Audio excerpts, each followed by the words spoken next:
Chers amis, chers camarades, cela fait 80 ans jour pour jour que les nazis ont assassiné Jules Fuselier, arrêté par la police française à son domicile en août 1941 pour appel à la résistance.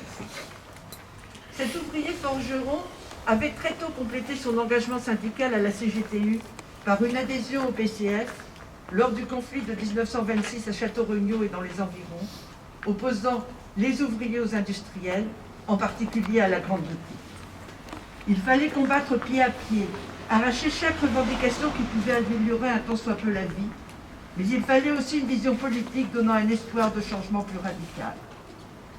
Pas question de revenir ici sur les relations complexes entre syndicalisme et politique dans le mouvement révolutionnaire, sauf pour redire que pour nous communistes, le respect du syndicalisme passe par son indépendance, ce qui n'empêche évidemment pas la concomitance d'un engagement syndical et politique, comme celui de Jules.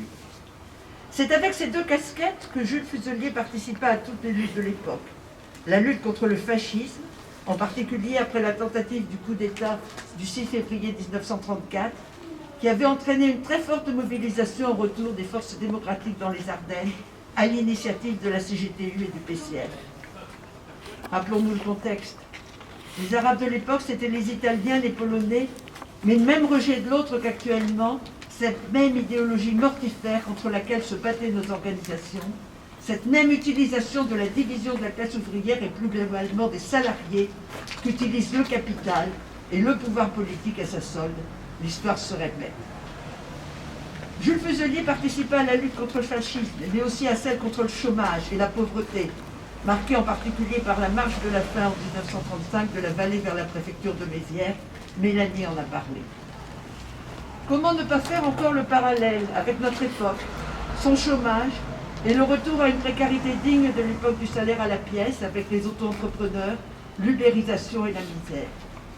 La hausse du prix de l'essence aujourd'hui est caricaturale, alors qu'on a dit à tous ceux qui ont été victimes de licenciements économiques, à tous les jeunes, soyez mobiles. Lutter contre l'idéologie de l'extrême droite, contre la misère et pour plus de justice sociale, c'est aussi travailler au rassemblement de la classe ouvrière, des petites gens. Et Jules Fuselier avait contribué à la réunion entre la CGTU et la CGT. Dans le journal éphémère, La marche de la faim de mars 1936, Jules Fuselier écrivait « Par leur attitude, les pouvoirs publics ont affirmé leur volonté de faire payer les fruits de la crise au peuple travailleur de notre pays. Celui-ci doit répondre en réalisant un front uni de classe et en réalisant son unité syndicale dans une CGT unique de lutte de classe. De par ses responsabilités syndicales, il a pris une place importante dans les luttes de 1936 qui ont conduit entre autres au congé payé. Notons aussi que cette période a vu le recul de l'idéologie fasciste un petit moment dans notre pays, comme quoi le seul vrai remède au rejet de l'autre est une vraie politique de gauche. L'engagement en faveur du progrès social demande non seulement de lutter pied à pied pour chaque revendication, la visée d'un projet politique, mais aussi de savoir mettre les mains dans le cambouis de la gestion concrète, et c'est ce qu'a fait Jules Fuselier comme maire de Joigny-sur-Meuse. C'est en 1935 qu'il fut élu, une année de victoire pour les communistes aux élections municipales. Le PCF conserve les municipalités de Deville et Levrézy et gagne celles de Nouzonville, Vivier-au-Court, Nouvion et donc Joigny. Jules Fuselier sera aussi conseiller d'arrondissement du canton de Charleville le 17 octobre 1937.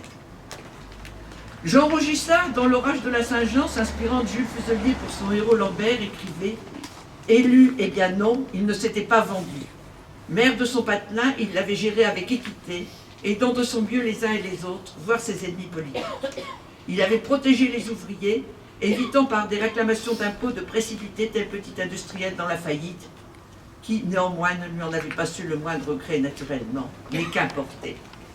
Excellent témoignage, rappelant de plus, et c'est toujours valable, que les communistes ne confondent pas le grand patronat, les donneurs d'ordre, et les sous-traitants comme nous en avons tant dans le département, eux aussi malmenés par la recherche du profit.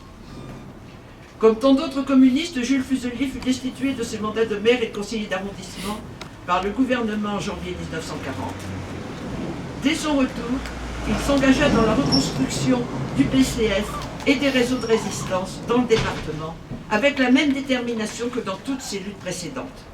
Nous en connaissons la fin, son assassinat par les nazis. Membre de la direction nationale de la Fédération des métaux de la CGTU, Jules Fezelier avait connu Ambroise Croizat, venu plusieurs fois dans les Ardennes, en particulier lors du conflit 1926 à Château-Renaud. Celui-ci, devenu ministre du Travail, avait tenu à assister aux obsèques de Jules Fuzelier le 8 septembre 1946 à Joigny-sur-Meuse. Comment, en parlant d'Ambroise Croizat, ne pas dire un mot de la sécurité sociale dont il a été le bâtisseur, traduisant en réalité concrète ce projet né des aspirations ouvrières, fruit de l'action d'hommes et de femmes comme Jules Fuzelier, acté dans le programme du Conseil national de la résistance. Ambroise Croizat en avait donné la gestion majoritairement aux salariés et un financement sur la base des cotisations, prélevant donc les ressources financières au lieu même de la création des richesses dans l'entreprise, prélevant ainsi l'au-delà du salaire, ce que Marx appelle la plus-value, qui correspond au surtravail effectué par les travailleurs au-delà du travail nécessaire à leurs seuls besoins. Dans le capitalisme classique, la plus-value est appropriée par le capital. Avec l'instauration de la sécurité sociale, la cotisation sociale est une prise sur les richesses créées au-delà du salaire qui ne diminue pas, elle se fait au détriment du profit. Le patronat, avec la complicité des gouvernements successifs, n'a eu de cesse de vouloir casser cet immense progrès social en cassant la démocratie, en restreignant la part des cotisations, et Macron rêve de l'étatiser complètement pour en faire un simple outil à destination des plus pauvres pour la paix sociale et de confier le reste de la protection sociale au marché financier. Et regardez bien dans les programmes des candidats aux élections présidentielles, où tous parlent d'augmenter les salaires pour répondre aux cris qui montent dans la population, un seul candidat parle d'augmenter les salaires bruts, c'est Fabien Roussel, le candidat du PCF. Pour les autres, pas de problème pour augmenter les salaires nets au détriment de la sécurité sociale, de la santé, des retraites. Merci à ceux qui ont eu l'idée d'organiser cet hommage à Jules Fuzelier. Ce retour dans l'histoire est nécessaire pour nous montrer les constantes de la lutte des classes et l'exemple de ceux qui nous ont précédés. Face au monde inhumain qui est le nôtre, le souvenir de Jules Fuzelier montre la voie. C'était un homme sensible, parlant vrai de ceux qu'il représentait, de tous les combats antiracistes, patriotiques, revendicatifs, sociaux, pour les libertés et une politique favorable aux âmes. Il avait aussi été membre de l'ARAC, l'Association républicaine des anciens combattants.